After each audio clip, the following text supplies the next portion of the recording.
Welcome to the PSE New Local Coordinator Training. Our training is designed to provide you with important information and best practices that will help you reach success as a new local coordinator with PSE. You will be taking an online assessment upon completion of this training, so taking notes is highly recommended. Also, you may pause and resume the training by clicking on the play button at any time in order to review information or catch up on any notes that you're taking. Let's get started. Established in 2006, PSE's mission is to promote international understanding and goodwill through cultural exchange. PSE is listed with the Council on Standards for International Educational Travel and adheres to their placement requirements.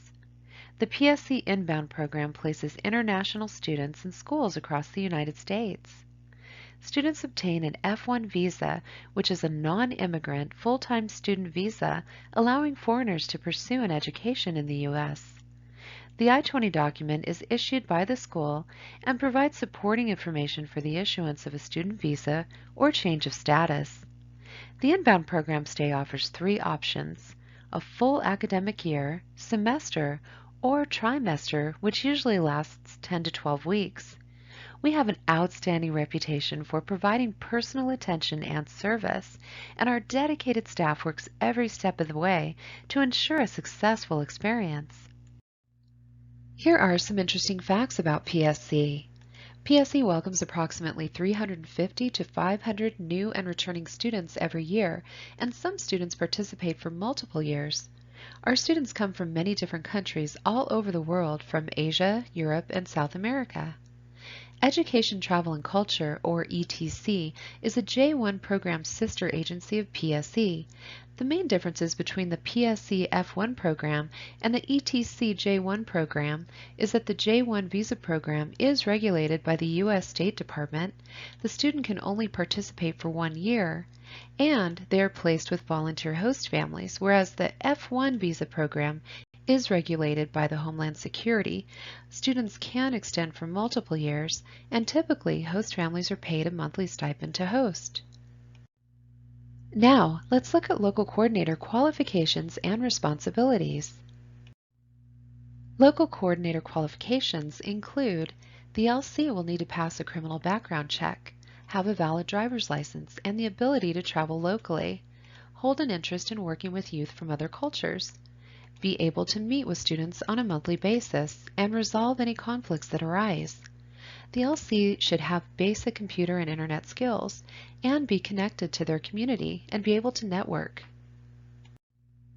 The main responsibilities of a local coordinator are to recruit host families, screen host families, match students with host families, provide orientations, meet with students monthly, submit monthly progress reports online, mediate any conflicts that arise, and maintain a relationship with the assigned school or schools. And now a ZAP system overview.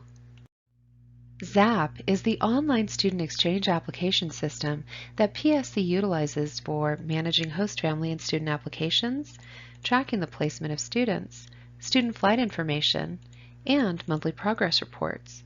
ZAP also includes a helpful resource center, which is where we house updated forms, documents, training, and additional resources for students, host families, and PSE staff.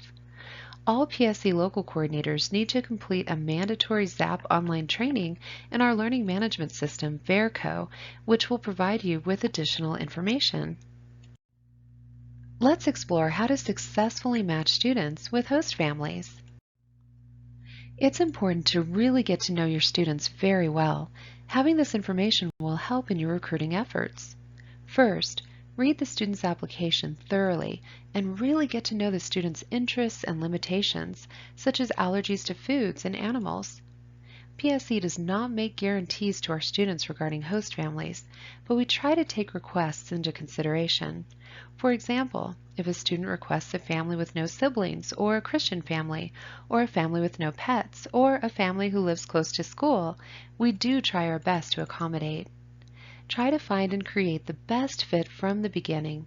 Find people who will take a personal interest in them and who share similar interests or backgrounds. Hopefully, you will create a student and host family placement that will last until your student graduates. Now, let's explore how to actively recruit host families. The best way to find host families is through your school communities. Maintain close relationships with your schools. Be sure to get to know your school officials. Let them see how supportive you are to your students and your host families. We want them to think of you when they have a family interested in hosting and who needs more information. Also, attend school events like plays and graduations, as these create perfect opportunities to recruit potential host families. Another successful recruiting method is by word of mouth. When interacting with people, always have a recruiting mindset. Make sure your friends, neighbors, and relatives know about the exchange experience. Inquire within church, athletic leagues, community councils, youth organizations, everywhere you go. You never know who might be interested or who might know someone who is. Another successful recruiting method is social networking. Try posting messages on social media platforms such as Nextdoor.com, Facebook, and Instagram. Someone might see your post and reach out to you for more information. Now we're going to explore the recruiting technique called reverse networking.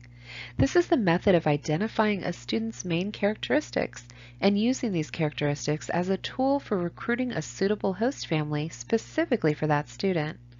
Typical networkable features of a student are sporting interests. For example, if a student is interested in playing soccer, you might reach out to the families within the soccer community. Musical interests, if the student loves animals. If the student prefers to be placed with siblings or without. Future career goals, for example, placing them with a family member who's a doctor or lawyer. And the student's religious beliefs. In this case, you might inquire within churches of the same denomination. Here are some very important considerations to remember when recruiting host families. Only use PSE-approved marketing materials. Do not appeal to the public's pity or guilt or imply that a student will be denied participation if a host family is not found immediately. Keep it generic. Per PSE standards, ensure that access to exchange student photographs and personally identifying information is only made available to potential host families after they have been fully vetted. This means that the following needs to be completed before any student's personal information or photographs may be shared. Criminal background checks, a host family application, 2 references, and a home visit and host family interview. Now, let's explore the host family qualifications. So, who can host a student? Parents who are approximately between 30 and 65 years of age, families with 2 adult parents and children at home, 2-parent families without children at home, and single mothers with children at home. Host family qualifications include the family needs to use English in the home and among all host family members. The family needs to provide the student with their own legal bedroom, which includes a door, closet, emergency access, and a bed that is not inflatable or a convertible. The student will also need reasonable access to a bathroom. The student needs a quiet study space, 3 quality meals per day, transportation to and from school, and some extracurricular activities. The family needs to provide both emotional and financial stability. The family needs to invite the student as a member of the family and provide them with a safe and caring environment. Here are some important points regarding host family screening. The host family needs to have completed their application in ZAP. Everyone in the family over 18 must pass a criminal background check or CBC. The family needs to supply a minimum of 2 personal references. These references need to reside near the host family and may not be a relative or PSC representative. You, the local coordinator, must perform an in-home visit and interview, which includes taking photos of the home and family.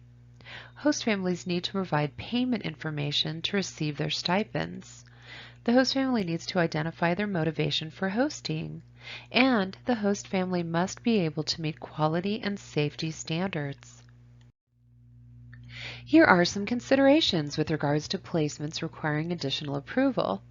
First, double placements are when two international students are placed within the same host family. Please know that the students need to be the same gender, and each student must have their own bedroom. Also, they cannot be from the same native language group. Please note that exceptions are made in rare circumstances. However, these require approval. Contact your regional manager if you want to propose a double placement that does not meet these criteria. Placements that require prior approval include a single mother without children at home, a same-gender couple, placements with more than 2 international students in the home, host parents under the age of 30, or any request for a student to share a bedroom with a sibling of the same gender and approximate age. Here are some tips for conducting the host family interview, or HFI. All host family members need to be present for the interview. Be prepared to take photos. Bring the HFI form and make sure the host family and you, the LC, sign and date it. Arrive early and observe the neighborhood. Ask questions respectfully and listen carefully.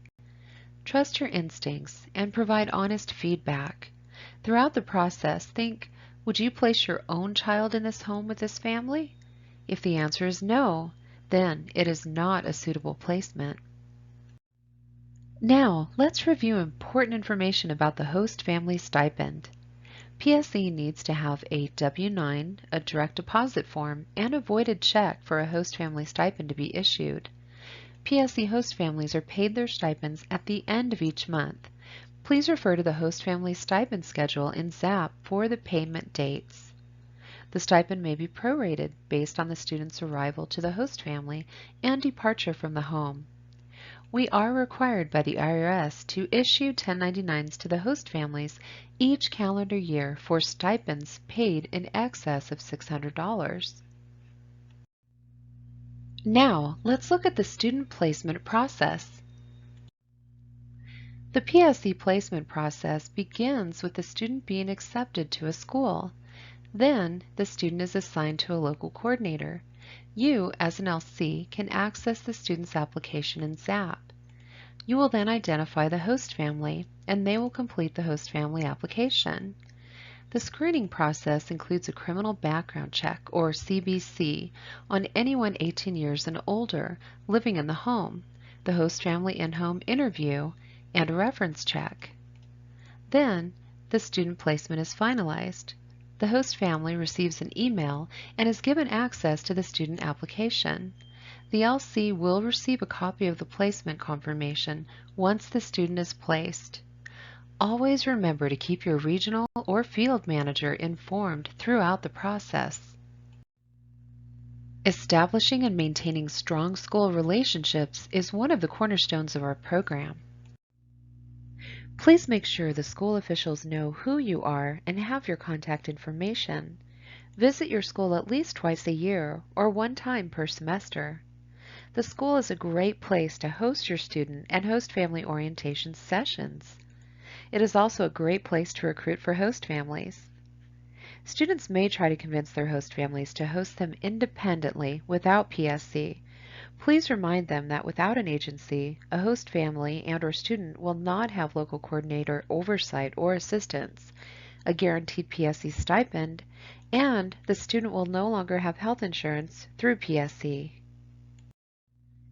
Now, we will go over important points regarding student arrival. Encourage the host family to begin communication with their student after the placement is confirmed and before student arrival. Please confirm that the host family will be able to meet and pick up their student at the airport. As the LC, you may need to assist with the student airport pickup. Check flight status the day of arrival, as many flights are delayed or canceled. If the student missed their flight, or if it has been canceled, please contact the PSE office 24-hour emergency number at 877-222-9803. Two separate orientations need to be conducted before and during a student's foreign exchange experience. The first is the host family orientation, or HFO, which should be conducted before the student arrives.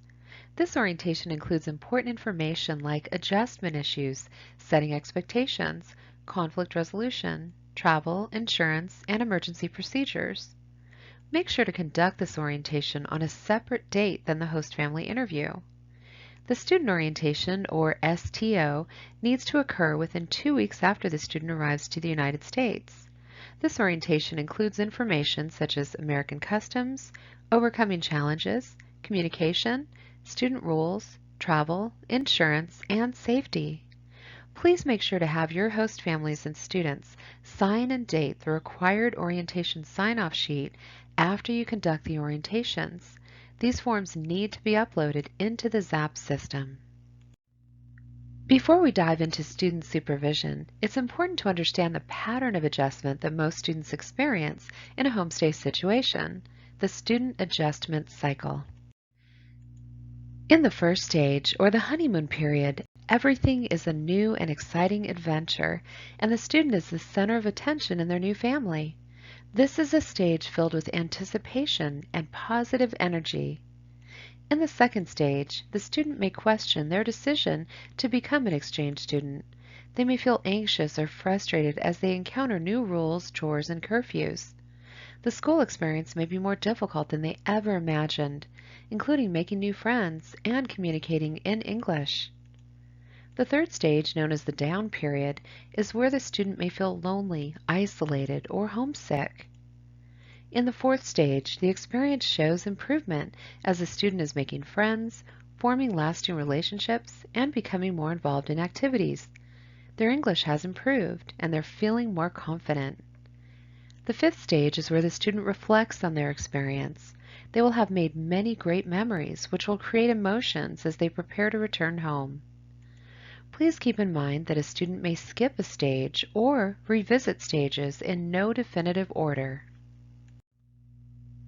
As the students and host families are adjusting, it's important for everyone to understand the need for a healthy balance between academics and the family experience.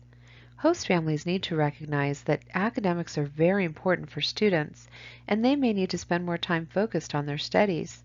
Also, homework can take an international student twice as long to complete than an American student, mainly due to the language barrier. The student receives a great deal of pressure from their natural parents to do well in school and go to a good university. The cultural expectations are different. In their home country, a good child can be defined by their academic standing. Host families and students can foster engagement and appreciation by having dinner together and encouraging everyone to share about their day. Inviting the student to participate in family activities like playing a game or making dinner. Asking the student what activities they would enjoy doing as a family. And teaching the student to show appreciation to their host family by saying phrases like please, thank you, and I'm sorry. Student supervision is one of the key roles that you will have as a local coordinator. PSE's time requirements are as follows. The local coordinator should make every effort to meet in person with their student and speak with the host family every month. The local coordinator should meet with the host family in person in their home every other month. The student monthly progress reports are known as monthly contact forms, or MCFs. In ZAP, the local coordinator completes one MCF per month for each supervised student. The MCFs are due by the 25th of each month to your regional manager for review, and all forms should be completed by this date. Trimester students on our short-term program only require one report after the student has been on the program for 30 days. The questions on the monthly contact form are organized into 3 sections: host family, student, and local coordinator. The questions are designed to capture an understanding from all 3 perspectives. Here are some guidelines to follow. MCFs may be completed over the phone unless you are due in in-person visit to the student or host family. However, do not complete the MCFs via email or text. Speak to the student and host family separately when asking the questions. Current grades need to be included with each MCF, except the first one, which will include the expectations worksheet instead of a grade report. please include pictures of students engaging in activities or doing notable things, like sports or holiday events. These will be used for marketing and also blog posts. An optional MCF training and a step-by-step guide to MCFs are available in ZAP. Here are some additional requirements. Don't ask your student questions or try to resolve issues in front of other students. This should be a private conversation without interruptions. Never threaten to send a student home. We have a corrective action process that needs to be followed, and threatening to send home a student is strictly prohibited. Be prepared to host a student in an emergency, or nominate a designated emergency family to host that student. Also, always adhere to the PSE Representative's Code of Conduct, which was signed in the paperwork when hired on with PSE. It is very important to remember that the host family should never interfere with or eliminate the communication between the student and their local coordinator, the sending organization, or their natural parents. Also, PSE field staff and host families should never contact the sending agencies or natural parents. The PSE office facilitates this communication. Having this streamlined process helps to eliminate potential issues, such as conflict of interest, language barriers, and misunderstandings. A local coordinator needs to immediately report changes in the host family's circumstances to the PSE office. Examples of changes that need to be reported are if a family member moves in or out, or if the entire host family moves out of their house. Loss of employment, if there are criminal charges against a host family member, if the host family has new contact information, if the host family is going to host another student either short-term or long-term. This situation always requires approval before another student moves into the host family home. Or if the host family is considering fostering or adopting a child. In this situation, an additional level of screening will need to occur. When you complete your MCFs, please remember to upload photos so that we can report on all notable activities and events. When we read through MCFs, we use this information to create our blog posts, which can be found on the PSE website, pse-edu.org. Monthly contact forms are translated and shared with the sending organizations and natural parents. They always appreciate seeing photos of their children involved in activities, such as their student enjoying an activity with the host family, on an excursion with their host family, their student as homecoming queen at school, dressing up for a holiday celebration, or involved in a sports activity. Students are expected to maintain at least a C grade in all classes. If they fall below, then they will need tutoring. They will also need tutoring if their English language skills are deemed insufficient to ensure success in the PSE program or at school. To help your student find a tutor, please first check with your student's school for available tutoring services or recommendations. Another resource is the wiseant.com website, or you can just internet search local area tutoring services. Please make sure to communicate the scheduled tutoring information and cost to your regional manager and the PSE office. There are essentially 3 steps to the disciplinary process with regards to behavior issues. First, the student will be given a warning and letter of encouragement, or LOE. Second, the student will be put on a positive action plan, or PAP. This is a notification of behavior which is compromising the quality of the program. Here, the student is notified of the unacceptable behavior and given goals to work on. Lastly is probation. The student is given a very strict set of guidelines to adhere to that will determine their eligibility to continue on the program. If this occurs, the regional manager should also speak to the student directly. One or more steps may be skipped based on the nature or seriousness of the infraction. As you become more experienced with this process, it will be easier to determine what approach to take. Always seek coaching and direction from your regional manager and contact the PSE office before proceeding with any official disciplinary procedures. Also, there is an optional disciplinary documentation training in the Verco Learning Management System. Now, we're going to talk about what PSE uses as a benchmark when preparing the disciplinary letters and setting student goals. The PSE Terms of Participation, or TOP, includes a list of PSE student rules and expectations with regards to the student's behavior while in the United States. This document is in multiple locations, the PSE student, host family, and local coordinator handbooks, and may also be found in the ZAP Resources section. These rules and expectations were agreed to and signed by the student and natural parents when applying to the PSE program. In addition, smoking is not permitted while on the PSE program, and as of December 26, 2019, the FDA changed the minimum age to purchase tobacco from 18 to 21. Also, students who do not know how to swim are not permitted to swim while on the PSE program unless the student and natural parents have signed the swimming liability waiver, which is in the ZAP Resources section. Now, we will explore some helpful practices with regards to conflict resolution. Please make sure all your host families and students fill out and sign the expectations worksheet after the student arrives. Remember, this document will be uploaded into the first monthly contact form. Also, gather all the facts before forming opinions. Things are not always as they seem. Be sure to speak with all parties to make sure you have all the facts. You might need to implement a mediation session between all parties involved and follow up with phone calls and additional meetings. Seek help from your regional manager if the situation escalates and further intervention is required. You will need to complete the mandatory PSE Student Support Issues training, which explains how to conduct a productive mediation session and how to effectively handle and report specific student issues.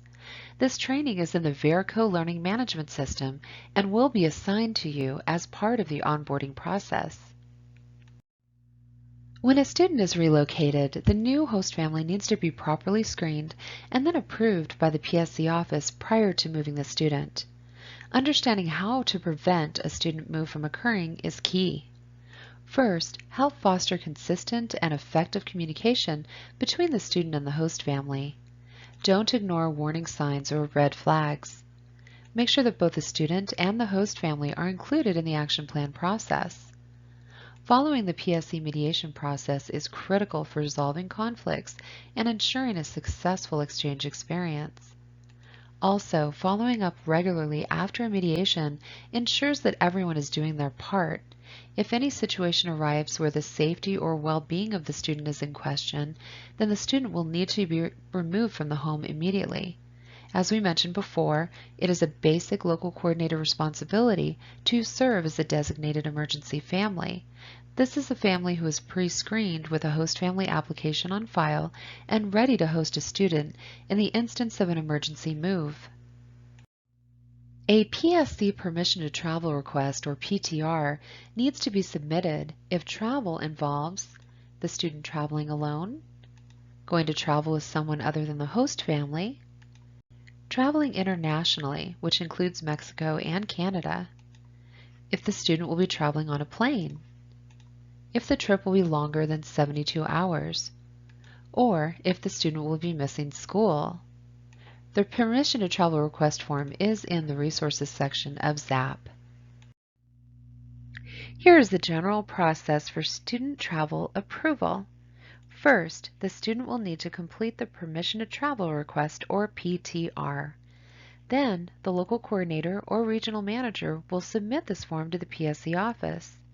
Please note the following. All travel requests should be submitted to the PSE office at least 2 weeks prior to the departure date. If a student will be missing any school, they will need to obtain a school official signature on their travel form to verify approval. Also, travel should never be booked until approval from the PSE office is granted. Here are some important points. Before embarking on any international travel, students will need to receive approval from both PSE and the school that has issued their I-20. The student will also need to have the school official sign the second page of the I-20 in the travel endorsement section for re-entry. Also, even with proper documentation, students with F1 visa status are not guaranteed the right to re-enter the United States. PSE has no influence over the student's exit from and entry back into the United States. Host families should always carry a copy of the student's insurance card and medical release information when traveling. The permission to travel requests are approved based on the original information provided. If the travel plans change, PSE approval needs to be reconfirmed. It is the responsibility of students and host families to report any changes immediately to their local coordinator or PSE office. Now, let's talk about student medical insurance. Some students will receive insurance from their sending agency and will be provided the documents before arrival. Students should always carry their PSE ID card and insurance cards. If insurance is not accepted, the student is responsible for all costs. Host families should never sign documents regarding medical payment responsibilities. Insurance is for injury or illness only. Contact your regional manager or PSE office immediately if there is a serious health concern or for questions about explanation of benefits or bills received. Now, we will talk about what procedures to follow in the case of specific emergencies. For accident or illness, host families and local coordinators are instructed to always seek medical attention for the student when needed. The student's insurance card and medical release will need to be presented to the medical provider to obtain treatment. For serious medical emergencies, please contact the PSE office immediately by calling 877-222-9803. The PSE office will contact and relay information to and from the natural parents abroad. For a lost or missing student, if you receive information that a student is missing or has run away, immediately call the PSE emergency number. Contact your local law enforcement agency as soon as you have determined the student is missing or has been abducted. Now, let's explore some important points about student departure. Students need to depart from their host family's home within 1 week of the last day of school or graduation. In April, obtain flight information from your students and send to the PSE office. Also, confirm separately with your students and host families regarding next year's placements if returning. Make sure the students clean their rooms, pack their items, prepay for any shipping, and find storage for belongings if necessary. Also, confirm returning students' placements before they return home. The PSE corporate office is in beautiful Portland, Oregon. Our operations team includes dynamic team players who are committed to supporting the mission and goals of the organization.